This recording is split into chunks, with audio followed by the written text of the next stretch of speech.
बिस्मिल्लाहिर्रहमानिर्रहीम। अस्सलाम वालेकुम नाज़रीन, आप यूट्यूब चैनल देख रहे हैं, मैं इमरान खान हूं। पाकिस्तान के अंदर जो मौजूदा रजीम है, इसके जो सहूलतकार हैं या मौजूदा रजीम के अंदर बैठे हुए जो किरदार हैं, ये इतने घिनौने हैं कि ये डिक्टेटर्स के नक्शे कदम पर चल रहे हैं। मिसाल के तौर पे मैं आपको दिखाता हूं कि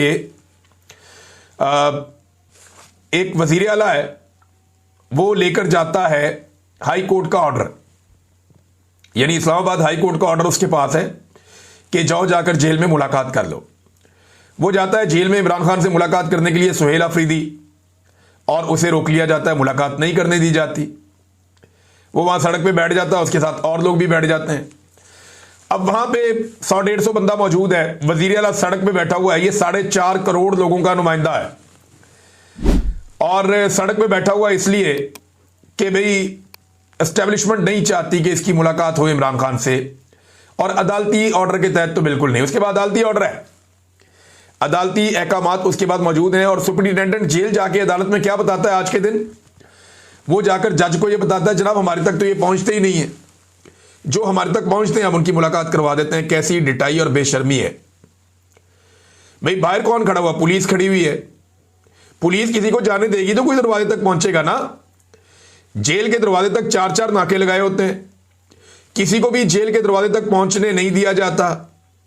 मुलाकातें सिर्फ इस बहाने होती हैं कि इमरान खान साहब का तोशाखाना 2 का केस चल रहा है। अगर वो ना चल रहा होता तो एक भी मुलाकात ना होती। 7 महीनों से इमरान खान साहब की कोई मुलाकात नहीं करवाई गई। इमरान खान साहब के बकौल गुज़िश्ता 9-10 महीनों में उनकी बेटों से उनकी एक ही बात करवाई गई है, एक ही मरतबा, वो भी 3-3 मिनट की, और उसके अंदर भी वो कह रहे थे जी प्रॉब्लम्स थी। अब मामला यह है कि वजीर आला वहां पे आके बैठा हुआ है और वो ये कहता है जी मेरे लीडर से मुलाकात करवाओ, और लीडर से मुलाकात करवाई नहीं जा रही वजीर आला की।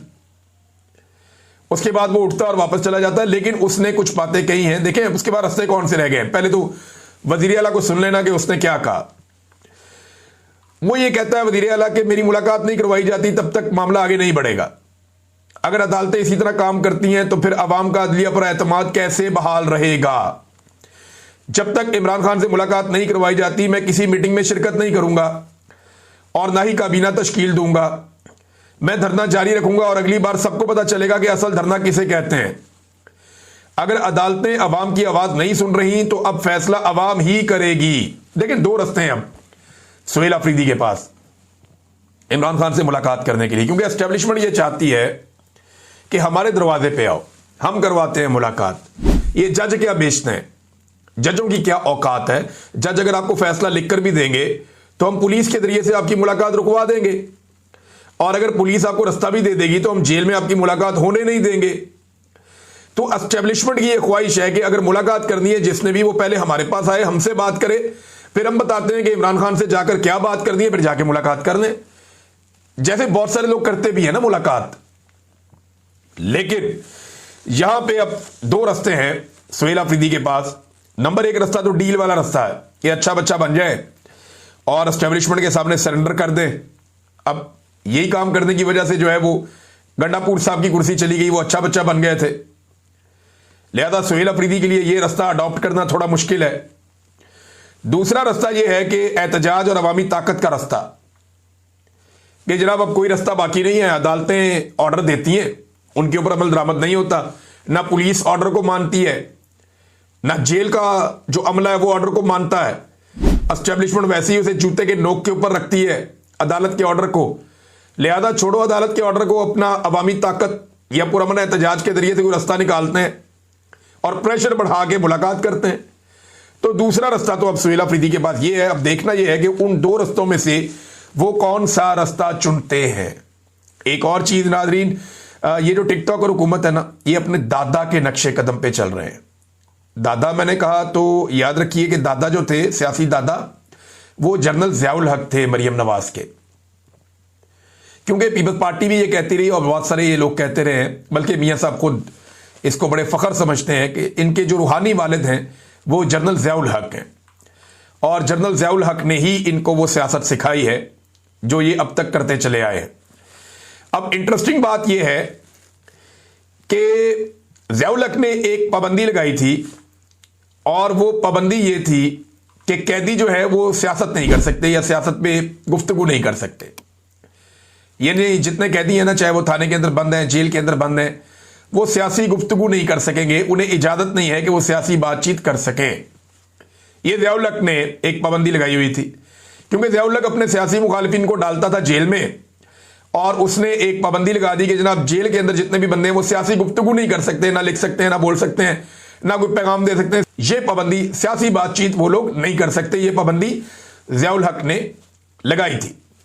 अच्छा, ये जो पाबंदी थी, ये इसकी शिक 265, ये 265 जो है इसके खिलाफ अदालत में चले गए थे पाकिस्तान तहरीक इंसाफ के लोग, और सरदार एजाज इसहाक खान साहब ने यह फैसला किया था कि पाबंदी नहीं रहेगी।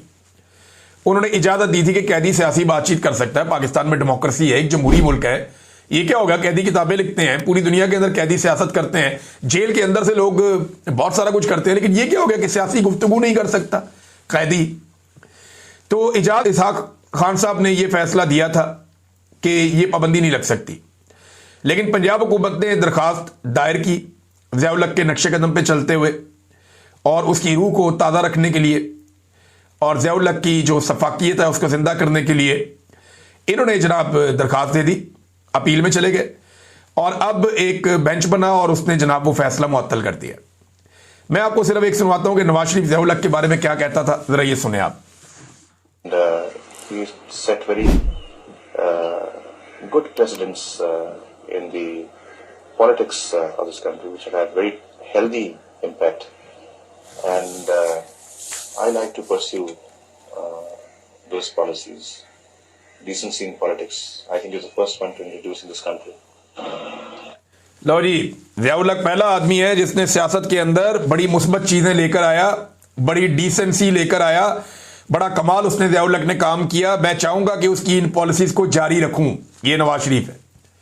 पहला आदमी ज़िया-उल हक को करार दिया, भुट्टो को भी नहीं, लियाकत अली खान को भी नहीं, फातिमा जिन्ना को भी नहीं, कायदे आजम को भी नहीं, लेकिन कैसे जूते पॉलिश करते थे कि मरे हुए डिक्टेटर के भी जूते पॉलिश कर रहे थे। ये जनाब नवाज शरीफ साहब थे, और आज उनकी बेटी ने साबित किया कि अपने रूहानी दादा जनाब ज़िया-उल हक साहब को वो फॉलो करेंगी और उसी रास्ते पर वो चलेंगी, और उस रास्ते पे चलते हुए उन्होंने साबित किया कि जैसा ज़िया-उल हक था, वही सोच जो ज़िया-उल हक की सोच है, वही आज नवाज शरीफ की और मरियम नवाज की सोच आज भी जिंदा है, और ये उसी रास्ते पे चल रहे हैं। नाज़रीन, तारिक फजल चौधरी साहब जो हैं वो अपने उस मौक़िफ़ के ऊपर डट गए हैं, और उन्होंने कहा जी बिल्कुल करें, पाकिस्तान तहरीक इंसाफ दरख्वास्त दे, उन्हें संजीदगी पता चल जाएगी इस ऑफर की। हम इमरान खान को बनी गाला शिफ्ट करना चाहते हैं, तहरीक इंसाफ अगर इस हवाले से दरख्वास्त दे तो उनको पता चलेगा कि हम कितने संजीदा हैं। अगले वीलॉग में आपको बताऊंगा। अब तक के लिए इतनी, अपना ख्याल रखिएगा, अपने चैनल का भी। अल्लाह हाफ़िज़।